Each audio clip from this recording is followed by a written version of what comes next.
પાટણમાં એક મહિલાનું મોત અને પોલીસનો બે રાજકીય પાર્ટીઓના કાર્યકરો પર મોટો આરોપ।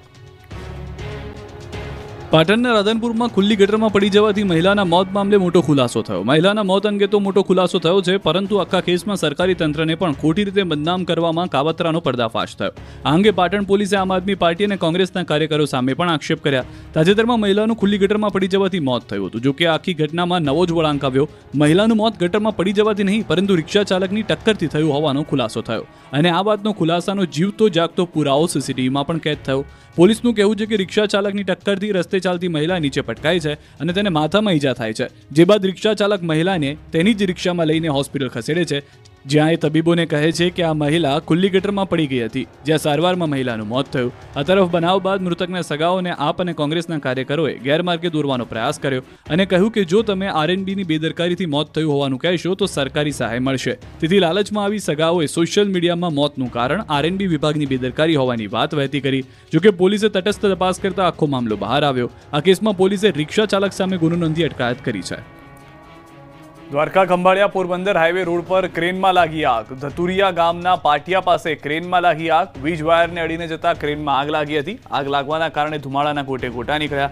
ખંભાળિયા પોરબંદર હાઈવે રોડ પર ક્રેન સળગતા રસ્તો બંધ થઈ ગયો। ખંભાળિયા ફાયર વિભાગ ઘટના સ્થળે પહોંચી વાડિયા ફાયર વિભાગે આગ પર કાબુ મેળવવાનો પ્રયત્ન શરૂ કર્યા। સુરતમાં લોકો જેને મૃત સમજતા હતા તે યુવક જીવતો બહાર આવ્યો। સ્થિર કાદવ કિચડમાં કંઈક હલનચલન થયું અને એક કેસ ઉકેલાયો। આ દ્રશ્યો છે સુરતના। જેને મૃતદેહ સમજતા હતા તે જીવિત થઈને બહાર નીકળતા લોકોએ પણ મોંમાં આંગળા નાખી દીધા। કીમ પૂર્વ વિસ્તારમાં કાદવ કિચડમાં કંઈક હલનચલન થતું હોવાની સ્થાનિક મહિલાઓએ ફરિયાદ કરી। તે બાદ લોકોએ કાદવ કિચડમાં ઉતર્યા વગર બૂમો પાડી, પરંતુ સામેથી કોઈ પ્રતિક્રિયા ન મળતા લોકો સમજ્યા કે કોઈ મૃતદેહ છે, પરંતુ હલનચલન શું હતું તે ન સમજાયું। આ બાદ આશિયાનગર વોર્ડ સભ્યને આ બાબતે વાતની જાણ થઈ અને તેણે પોલીસને જાણ કરી, જે બાદ પોલીસની ટીમ સ્થળ પર પહોંચી અને કાદવ કિચડમાં ઉતરીને પોલીસ યુવક સુધી પહોંચી હતી। જોકે પોલીસને જોઈને કાદવમાં પડેલો યુવક અચાનક ઊભો થઈ ગયો। પોલીસની પ્રાથમિક પૂછપરછમાં તેણે કહ્યું કે મોડી રાત કેટલાક લોકોએ તેને મારવા દોડતા તે કાદવમાં કૂદ્યો। જોકે હાલમાં પોલીસ યુવકને પોલીસ સ્ટેશન લઈ ગઈ છે અને તપાસ શરૂ કરી છે। વડોદરામાં બે આરોપીઓને વીઆઈપી ટ્રીટમેન્ટનો વિડીયો વાયરલ થયો છે। પોલીસ સામે સવાલો ઊભા થયા। મારામારીના આરોપીને વિશેષ ટ્રીટમેન્ટ। એ ટ્રીટમેન્ટ પણ બીજા કોઈની નહીં પણ વડોદરા પોલીસની હતી। વાત જાણીને નવાઈ લાગશે કે મારામારીના બે આરોપીઓને લોકઅપમાં નહીં પરંતુ એક રૂમમાં વિશેષ ટ્રીટમેન્ટ સાથે રખાયા। આ ટ્રીટમેન્ટનો વિડીયો પણ હાલ વાયરલ થઈ રહ્યો છે। તાજેતરમાં મકરપુરામાં પશુ માલિકે કેટલાક લોકો પર હુમલો કર્યો, જેમાં એક મહિલાએ સ્વ બચાવમાં પથ્થરમારો પણ કર્યો। આરોપ છે કે આ બનાવ બાદ વાહવાઈ મેળવવા પોલીસે આરોપીઓને કાન પકડાવીને માફી મંગાવતો વિડીયો પણ વાયરલ કર્યો। જોકે તે બાદ જે વિડીયો વાયરલ થયો છે તે ચોંકાવનારો છે।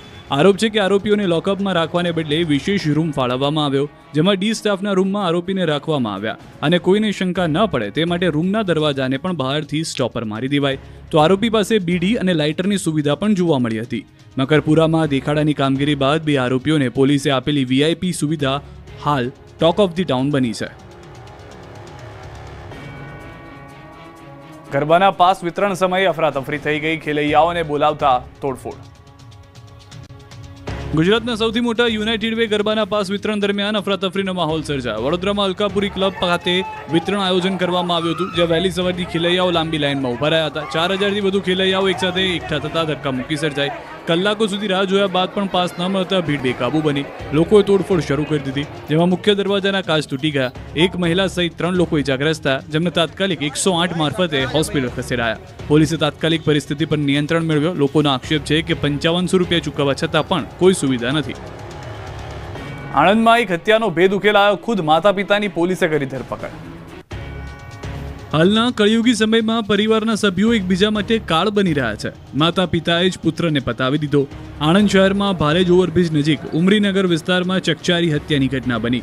પુત્રની ખરાબ આદતોને લઈ પિતાએ લાકડાના ફટકા મારી પુત્રની હત્યા કરી નાખી અને આ હત્યામાં માતાએ પણ મહત્વની મદદગીરી કરી। શહેર પોલીસે મૃતકના માતા અને પિતા બંને સામે હત્યાનો ગુનો નોંધી તપાસ હાથ ધરી। મૃતક પુત્ર યાસીન શાહ કોઈ કામ ધંધો નહોતો કરતો અને ચોરી સહિત અસામાજિક પ્રવૃત્તિઓમાં સંડોવાયેલો હતો। એક રાત્રે યાસીન શાહ પોતાના માતા પિતા સાથે કોઈક બાબતે ઝઘડો કરવા લાગ્યો અને તેની માતા પર છરી વડે હુમલો કર્યો, જેથી ગુસ્સે ભરાયેલા પિતાએ લાકડાનો દસ્તો લઈ પુત્રના માથામાં ફટકા માર્યા તેમજ ગળે ટૂંપો આપીને પોતાના જ પુત્રની હત્યા કરી નાખી।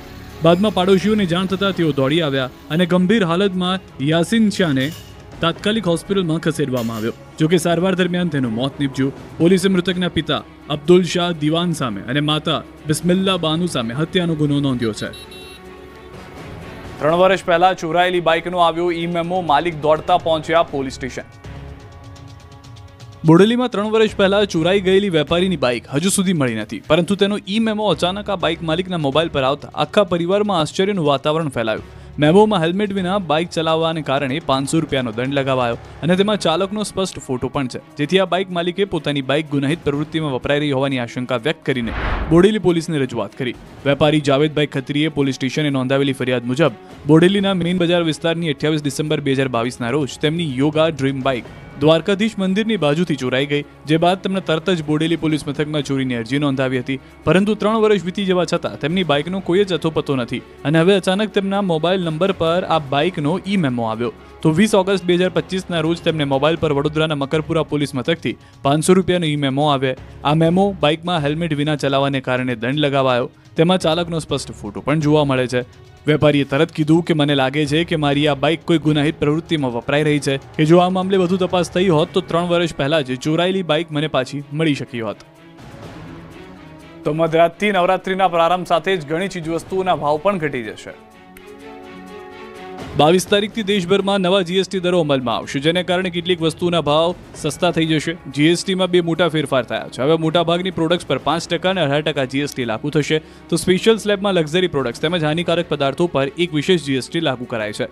ખાસ કરીને રોજિંદી ચીજવસ્તુઓ પહેલા 12% જીએસટી હતી, હવે તે 5% સ્લેબમાં આવી શકે છે, જેમાં ટૂથપેસ્ટ, સાબુ, શેમ્પૂ, બિસ્કિટ, નાસ્તા અને જ્યુસ જેવા પેકેજ ખોરાક ઉપરાંત ઘી અને કન્ડેન્સ્ડ મિલ્ક જેવી ડેરી પ્રોડક્ટ્સ, સાયકલ અને સ્ટેશનરી, ચોક્કસ કિંમત સુધીના કપડાં અને જૂતાનો સમાવેશ થાય છે. તો ઘરગથ્થુ ઉપકરણો અને ઇલેક્ટ્રોનિક્સમાં હાલમાં 28% દરે મળતી વસ્તુઓ પર 18% સુધીનો જીએસટી લાગુ થશે, જેથી કિંમતોમાં લગભગ 7 થી 8% ઘટાડો થઈ શકે. જેમાં એર કન્ડિશનર, રેફ્રિજરેટર અને ડિશવોશર, મોટી સ્ક્રીનવાળા ટેલિવિઝન, સિમેન્ટનો સમાવેશ થાય છે. તો ઓટોમોબાઈલ સેક્ટરને પણ નોંધપાત્ર ફાયદો થવાની અપેક્ષા છે, જેમાં 1200 સીસી કરતાં ઓછા એન્જિનવાળી નાની કારમાં જીએસટી 28%થી ઘટી 18% થયો છે. મોટી લક્ઝરી કાર અને એસયુવી પર ઊંચો 40% જીએસટી લાગુ થશે, પણ અન્ય સેસ દૂર થતાં સરવાળે લાભ મળશે. ખાસ કરીને દવાઓ પર લાગતા જીએસટીમાં ઘટાડો કરાયો છે, જેના કારણે હવે અનેક એન્ટીબાયોટિક દવાઓ સસ્તી મળશે. ગુજરાત કેમિસ્ટ એન્ડ ડ્રગિસ્ટ એસોસિએશને મેડિકલ સ્ટોર ધારકોને એમઆરપી પર જીએસટી કેલ્ક્યુલેટ કરી ભાવ લેવાની અપીલ કરી છે. સાથે તમામ મેડિકલ સ્ટોર્સને નવા જીએસટી દર દર્શાવતા સ્ટીકર લગાવવા સૂચના પણ આપવામાં આવી છે. દવાના ભાવ ઘટવાથી સામાન્ય ગ્રાહકોને સીધો ફાયદો થશે. પરીક્ષા સમયે ઉમેદવારોનો હોબાળો, પેપર સેટ ખુલ્લા હોવાનો આક્ષેપ. અમદાવાદના ઈસનપુર વટવા રોડ પર આવેલી લિટલ બર્ડ સ્કૂલમાં પરીક્ષાર્થી ઉમેદવારોનો હોબાળો. કૃષિ યુનિવર્સિટીમાં જુનિયર ક્લાર્કની પરીક્ષામાં પેપર સેટ ખુલ્લા હોવાનો પરીક્ષાર્થીઓનો આરોપ. અમુક પરીક્ષાર્થીઓને પેપર ઓછા આવ્યા હોવાનું કહી મોડા પેપર અપાયાનો પણ આક્ષેપ. ઉમેદવારી પરીક્ષાર્થીઓને પેપર નહીં મળતા વિરોધ કરી પરીક્ષાથી અલગ રહ્યા. ન્યૂ એલજે કોલેજમાં પણ પરીક્ષાર્થીઓને પેપર લેટ આપ્યા હોવાનો આક્ષેપ સાથે ઉમેદવારો એકત્ર થયા. હોબાળો થતાં સ્થાનિક પોલીસનો કાફલો ઘટના સ્થળે દોડ્યો. રાજ્યની કૃષિ યુનિવર્સિટી માટે જુનિયર ક્લાર્કની પરીક્ષા લેવાઈ રહી હતી, તે સમયે અમદાવાદ સ્થિત પરીક્ષા કેન્દ્ર પર ઉમેદવારોએ હોબાળો કર્યો. ઉમેદવારોનો આક્ષેપ હતો કે પેપર લેટ મળ્યા હતા અને સમય અપાયો નહોતો. મહેસાણામાં મહિલાને ડામ આપનાર 4 પકડાયા.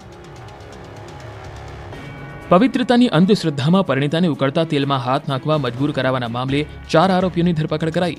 મહેસાણા જિલ્લાના વિજાપુર તાલુકાના ગેરીતા ગામમાં એક ચોંકાવનારી ઘટના સામે આવી, જેમાં એક પરિણીતાની પવિત્રતાની ચકાસણી માટે તેને બળજબરીથી ઉકળતા તેલમાં હાથ નખાવવામાં આવ્યો.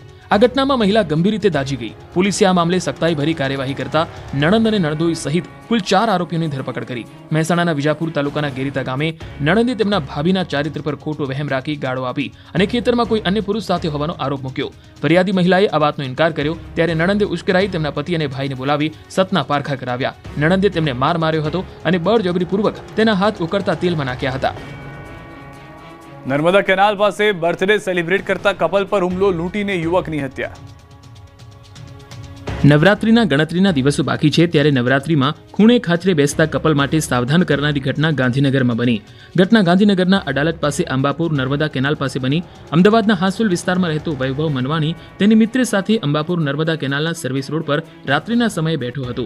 યુવક યુવતી મોડી રાત્રે નર્મદા કેનાલ પાસે પોતાના બર્થડે સેલિબ્રેશનમાં મસ્ત હતા. ત્યાં એક અજાણ્યો શખ્સ લૂંટના ઈરાદે પહોંચ્યો. ત્યાં તેણે યુવકને છરી બતાવી લૂંટ ચલાવવાનો પ્રયાસ કર્યો. આ સમયે યુવક યુવતીએ પ્રતિકાર કરતા તે શખ્સે છરી વડે હુમલો કર્યો હતો. આ હુમલામાં વૈભવ મનવાણી નામના યુવકનું ઘટના સ્થળે મોત થઈ ગયું અને યુવતી ગંભીર રીતે ઈજાગ્રસ્ત થતા તેને સારવાર માટે હોસ્પિટલ ખસેડવામાં આવી. હુમલા પછી આરોપી યુગલ પાસેથી કિંમતી સામાન લૂંટીને નાસી ગયો. લૂંટારૂ અને હત્યારાને પકડવા local crime branch special operation group સહિતની 15 ટીમોને એક્ટિવ કરવામાં આવી. સાથે જ અમદાવાદ એટીએસ પણ તપાસમાં જોડાઈ. આ શરમજનક ઘટના બાદ ફરી એકવાર ગુજરાતની કાયદો વ્યવસ્થાની સ્થિતિ પર સવાલ ઉઠ્યા છે. એક તરફ 2 દિવસ બાદ નવરાત્રી શરૂ થઈ રહી છે.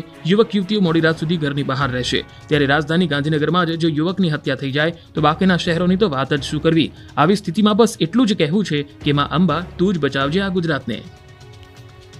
ચોટીલાથી ગેરકાયદેસર ગેસનું રિફિલિંગનું કૌભાંડ ઝડપાયું. સુરેન્દ્રનગરના ચોટીલામાં 2 ગેસ એજન્સીની ગોડાઉનમાં ગેરકાયદેસર ગેસનું રિફિલિંગ ઝડપી પાડવામાં આવ્યું. ચોટીલા શહેરમાં આવેલ વારાહી ગેસ એજન્સી અને ગુજરાત ગેસ એજન્સીના ગોડાઉનમાં સરપ્રાઇઝ રેડ કરવામાં આવી.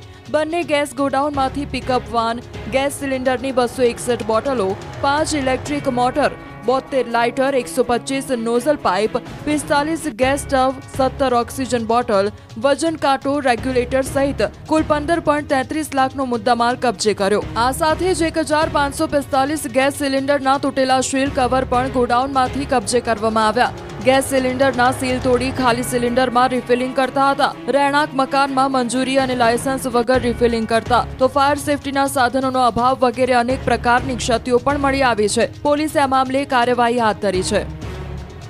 અમદાવાદમાં પાર્કિંગ વિસ્તારમાં વાહનો ચોરી કરતી ગેંગ ઝડપાઈ. અમદાવાદ શહેરના પોશ વિસ્તારમાં વાહનોની ચોરી કરતી ટોળકીને પોલીસે પકડી પાડી છે. સાબરમતી રેલવે પોલીસે કુલ 7 આરોપીની ધરપકડ કરી છે. છેલ્લા 1 વર્ષમાં 1-2 નહીં પરંતુ કુલ 28 ટુ વ્હીલર વાહનોની ચોરીને અંજામ આપ્યો હતો.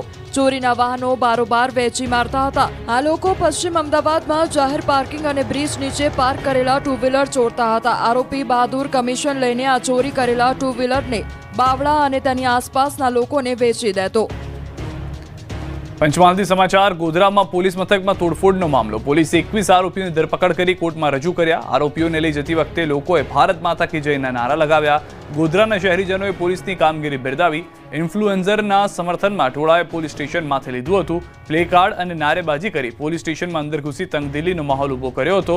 બેકાબુ ટોળાએ તોડફોડ કરી સરકારી દસ્તાવેજો સળગાવી દીધા હતા. પોલીસ સ્ટેશનના સીસીટીવી કેમેરા તોડી નાખ્યા હતા. ઇન્ફ્લુએન્ઝર ઝાકીર જવા સહિત 85 વ્યક્તિઓ સામે નામજોગ ફરિયાદ અને 200 લોકોના ટોળા સામે ગુનો નોંધી કાયદેસરની કાર્યવાહી હાથ ધરી. વ્રજ ગાડી પર પથ્થરમારો પણ કર્યો હતો. સુરતથી નકલી માર્કશીટ બનાવવાનું કૌભાંડ ઝડપાયું.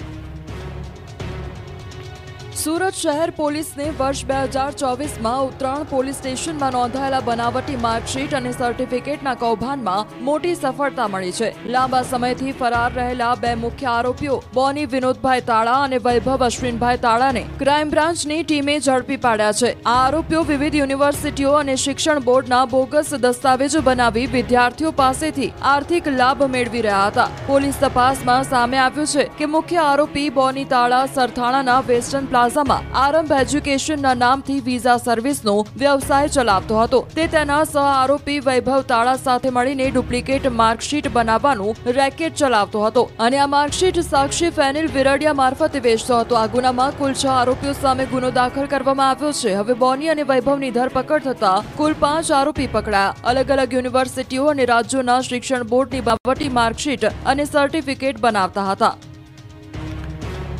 બાયડના અંબાજી આશ્રમના સાધુ પર હુમલો.